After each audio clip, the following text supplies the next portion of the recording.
Oi, gente, bom dia. Então, vamos lá? Antes da gente começar, eu só quero... Hoje vai ser um vídeo mais rapidinho, tá? E tem uma atividade pra vocês fazerem. A ideia é que sexta-feira a gente acabe esse capítulo 2. É uma informação importante, tá? Só relembrando as tarefas que nós tivemos até agora. Foi aquela atividade dos macacos, tá?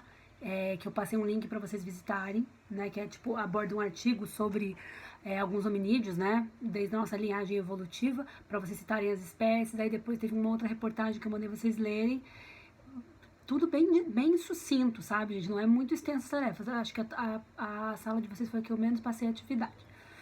Daí falei para vocês descreverem um parágrafo sucinto também sobre a preocupação dos pesquisadores sobre alguns grandes símios naquela reportagem. E depois falei para vocês visitarem um outro link, né, nas semelhanças entre os homens e os grandes primatas.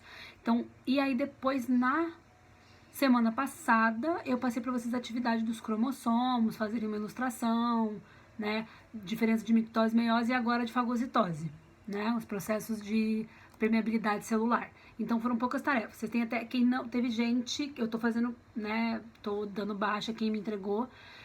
A atividade de educação ambiental vai ser para sexta-feira. A que eu passei na sexta-feira passada é para sexta agora. Aí também tinha a questão do documentário e essas atividades. Então não foram muitas coisas. Fiquem espertos, vão me mandando as tarefas que eu tô dando baixa, tá? Eu tô vendo as tarefas, tô vendo quem tá fazendo e quem não tá fazendo, porque é a maneira que a gente tá conseguindo avaliar vocês nesse momento, tá bom? Então vamos lá. Nessa parte, hoje vai ser bem rápido o vídeo, assim, bem resumidinho, mas aí sexta-feira a gente finaliza esse capítulo, tá? Então, basicamente, porque eu pedi pra vocês vocês fazerem a tarefa antes, pra vocês poderem compreender melhor o que está sendo falado no vídeo. Então, em questão de organização estrutural do corpo humano, entrada e saída de substâncias. Então, assim, a célula, igual a gente, né, pensa que a célula é um organismo. Lembra da história da Minimai, né? Ela tá o tempo todo interagindo com o meio. Ao redor, tem células ao redor dela, que ela tem que estar em harmonia para o melhor funcionamento do corpo. E também, nesse meio, tem o quê? Fornecimento de alimento, de energia para ela. Então, da mesma maneira que ele vai lá e come um pedaço de pizza, a célula também ela vai estar selecionando o que ela vai estar colocando para dentro e o que ela não vai estar colocando para dentro, tá? Isso inclui também a parte das células de defesa que fazem o processo de englobar substâncias invasoras, tá? Então, só relembrando isso, que essa permeabilidade seletiva é essa propriedade da célula, que ela pode ser permeável ou não permeável a certas substâncias, para fazer o controle de entrada e saída. Então, ela vai selecionar o que ela vai comer e as células de defesa, lembrem da profissão também, né? Linfócitos, por exemplo, são células de defesa. Essa que foi a profissão que eles escolheram. São tipo os médicos da saúde do nosso corpo.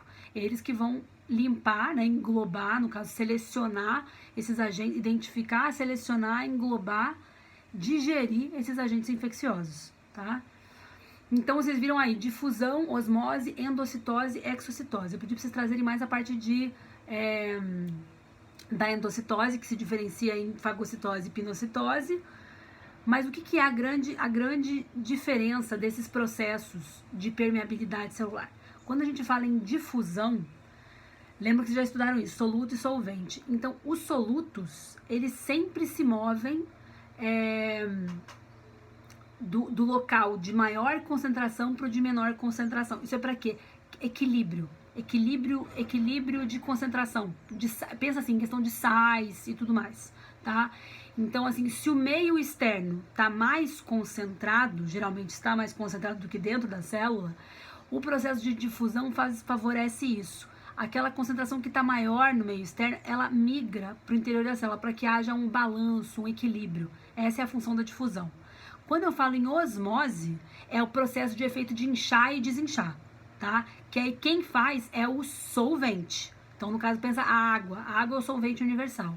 A água sempre vai estar caminhando para os locais onde tem maior concentração de sais, porque os sais, geralmente, eles não atravessam essa membrana celular com facilidade, tá? Só por meio de excreção, quando a célula tem que eliminar alguma coisa. O que é permeável à membrana é a água, nesse caso, tá? Então, diferente do processo de difusão, que as maiores concentrações de soluto vão para onde tem menor, para fazer o balanço, o equilíbrio, a osmose não. Tipo, a água ela vai atrás aonde tem maior concentração de sais.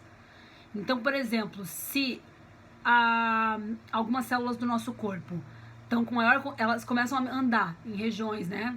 Pensa ali, elas caminhando ali no nosso corpo. Vão para regiões onde tem menor concentração de sais e elas estão mais concentradas, a água migra para dentro delas. Porque a água sempre está atrás de dissolver, porque a função da água, no final das contas, é essa. Tá? O solvente universal. Ela vai porque ela quer trabalhar para dissolver aquilo. Então ela vai para onde? Para onde tem maior concentração para ela poder dissolver. Então ela entra dentro da célula e incha, bomba a célula. Tá? E o mesmo processo. Daí pensa que essa célula foi para uma região onde tem menor concentração. Então a água vai lá e entra dentro dela porque ela está mais concentrada do que aquele meio. A partir do momento que aquela célula começa a migrar para outras regiões onde a concentração é maior do que dentro dela, a água vai para fora, porque o meio externo está mais concentrado do que dentro. Daí a água sai dela e ela mingua, ela desincha, tá? O processo de endocitose, que eu pedi para vocês pesquisarem, que se diferencia em dois, né, basicamente. Pensa sempre relaciona com digestão celular, as células de defesa que englobam essas células patógenas, né? Basicamente isso, a célula, ela vai lá e engloba, né?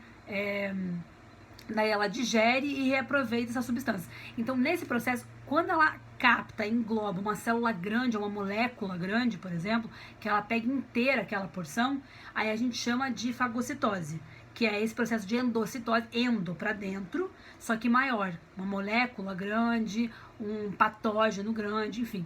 E na pinocitose, grandes quantidades, mas em substâncias menores, pequenas moléculas. Né? Então eles só diferenciam por isso. Ou quando ela faz a endocitose, só diferencia duas por conta disso. Ou quando engloba uma molécula ou um patógeno, um organismo inteiro, tipo uma bactéria, ou fragmentos menores de moléculas. Quando ela pega tudo de uma vez, aí, só que em fragmentos menores, que é a pinocitose. E a exocitose, a gente pode sempre dizer que é o processo em resposta da digestão celular, né? Igual a gente come um pedacinho de pizza, algum dia essa pizza ela vai ter que ir embora, né? No processo de digestão nossa. A célula, lembrem disso, a mini-mai. Tá? É uma unidade, né, menor unidade do ser vivo que realiza todas as funções daquele organismo da mesma maneira, vai ter todas as propriedades. Então, nesse processo, em resposta à digestão celular, acontece a exocitose, que ela encaminha para o meio externo os resquícios da digestão.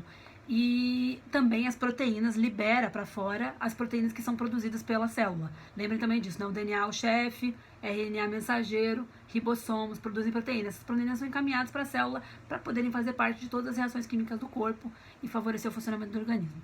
Então tem uma tarefa, atividade para essa aula. Fiquem ligados, façam aí, me entreguem as atividades de sexta-feira. Beijos!